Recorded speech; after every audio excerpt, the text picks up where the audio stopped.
Salut la team, j'ai vu l'épisode 9 de la saison 1 de la série Andor qui a vu un des personnages changer complètement de direction et ça change tout. Et on en parle dès maintenant dans cette vidéo et n'oubliez pas de commenter et de liker, let's go. Petit message avant de commencer réellement cette vidéo, on est plus de 11 000 sur la chaîne, merci énormément à tous ceux qui se sont abonnés et bonne vidéo. L'épisode 9 plonge plus profondément dans le côté obscur de la galaxie. Le poids de l'Empire écrase tout sur son passage alors que son premier objectif est d'étouffer toute résistance. Encore une fois, un superbe épisode et la série est une émission de télévision méticuleusement réalisée, non seulement dans son travail d'écriture qui est superbe avec tellement de détails tellement importants, mais aussi dans son casting qui est particulièrement brillant et complètement intentionnel. Grâce à des dialogues incroyablement bien écrits et à de solides performances, la série affiche à nouveau ses références en tant que grande émission de télévision qui n'a pas peur de se séparer des autres projets Star Wars, se sentant ainsi beaucoup plus humain. Ce faisant, cela éloigne davantage Andor d'être une série typique Star Wars se déroulant dans cet univers et elle est finalement bien plus à l'aise dans le nôtre. Et ce nouvel épisode s'est terminé sur un énorme cliffhanger qui a vu Kino d'Andy Serkis changer d'allégeance, la série mettant parfaitement en place ce changement de cap pour le personnage au cours des 2 derniers épisodes. Andy Serkis a été présenté dans l'épisode 8 en tant que responsable des tâches pour l'un des nombreux systèmes pénitentiaires mais de travail de Narkina 5. Loy est présenté comme un homme très conforme aux règles de l'art, axé sur l'ordre dont l'objectif principal est de prendre chaque quart de travail jour après jour jusqu'à la fin de sa peine. Cependant, l'épisode 9 s'est efforcé de tester la loyauté de Kino envers le système dont il est responsable à travers ses relations avec les autres prisonniers et l'étouffement croissant de l'Empire. Le retour d'Andy Serkis dans Star Wars après les suites a été une très bonne surprise et l'épisode 9 capitalise maintenant sur cela et fait de Kino un personnage central de cet arc de la saison 1. Ce changement de direction pour ce personnage à la fin de l'épisode 9 est bien plus important qu'il n'y paraît à première vue, grâce à la mise en place subtile de ce twist, au changement de personnage crédible, à la performance fantastique d'Andy Serkis et aux liens généraux avec les thèmes d'Andor et de Star Wars dans leur ensemble. Alors, pourquoi Kino se retourne finalement contre l'Empire ? L'épisode 9 fait un travail fantastique en mettant en place de multiples raisons qui, lorsqu'elles sont isolées, peuvent sembler sans conséquence et peu susceptibles de retourner Kino contre l'Empire. Cependant, lors de la combinaison de chaque élément, le changement de personnage de Kino est parfaitement logique. Tout d'abord, l'épisode présente des probables problèmes dans les autres ailes de l'installation massive de Narkina 5. Au début, tout comme dans l'épisode 8, Kino est inébranlable dans son dévouement à sortir de la prison, disant simplement à ses hommes de se concentrer sur les changements au fur et à mesure qu'ils surviennent plutôt que de se soucier des autres niveaux.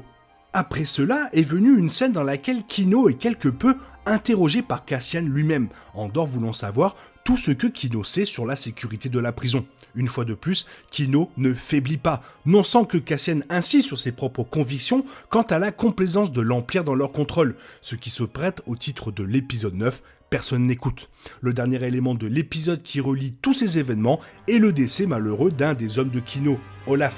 Après que le stress du travail de haute intensité du camp de travail impérial d'Andor ait causé un accident vasculaire cérébral au vieil Olaf, le médecin de l'établissement l'euthanasie. Au grand désarroi de Kino qui voulait aider Olaf à vivre ses 40 quarts de travail restants afin qu'il puisse être libéré, ce qui est aussi la motivation principale de celui-ci. Le médecin dit alors qu'Olaf a de la chance et cite l'incident au niveau 2 de la prison qui a été évoqué plus tôt dans l'épisode, déclarant également que Kino voudra garder ses hommes droits dans leurs bottes, mais sans bottes évidemment, et c'est alors que Kino demande ce qui s'est passé, auquel le médecin déclare que l'Empire a simplement déplacé un prisonnier d'un niveau dont la peine s'était terminée à un autre étage, avant de tuer chaque homme du niveau après que le poteau rose a été découvert. Kino se rend compte que ses pires craintes se réalisent, que personne ne s'échappe de la prison ou sort, et décide d'aider Cassian et Melshi, un autre personnage de Rogue One, à s'échapper eux-mêmes de Narkina 5. Mais dans tout ça, il y a quelque chose de beaucoup plus profond, car tous ces éléments introduits dans l'épisode 9 donnent du sens au changement de Kino en termes de personnage. Ce twist a une signification plus profonde qui le rend encore meilleur. Le raisonnement en est que ce twist est lié aux thèmes qui sont intrinsèques à la série dans son ensemble jusqu'à présent, ainsi qu'aux thèmes de la franchise Star Wars dans son ensemble. Premièrement, en ce qui concerne Andor, le changement de personnage de Kino illustre exactement ce dont Luten a parlé à Mon Mothma dans un épisode précédent. Luten a expliqué que son raisonnement pour organiser le braquage d'Aldhani n'était pas seulement pour gagner de l'argent, mais pour forcer l'Empire à renforcer sa domination et son contrôle sur la galaxie. Tout cela est arrivé dans l'épisode 7, dans lequel Luten déclare que forcer la main de l'Empire de cette manière, malgré la souffrance des habitants de la galaxie, conduira à plus de troubles et donc à la rébellion des citoyens de l'Empire. Ceci est parfaitement résumé par Kino, dont l'inévitable rébellion contre l'Empire sur Narkina 5 est le résultat direct de leur contrôle écrasant et surtout de leur injustice. De plus, en ce qui concerne les thèmes plus larges de Star Wars lui-même, le twist de Kino se marie parfaitement avec ce qui l'a précédé. Le thème central de Star Wars dans chaque film, émission de télévision, livre ou jeu vidéo a été le bien contre le mal, alors que des émissions comme Andor brouillent certainement légèrement les frontières entre le bien et le mal, il n'y a aucun doute sur qui sont les protagonistes et les antagonistes, avec les préjugés et l'injustice de l'Empire à Andor en plein écran.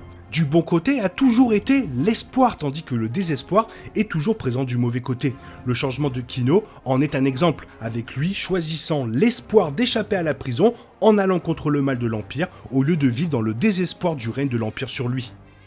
Et là on en vient à la partie théorie, est-ce que Kino va s'évader de prison ?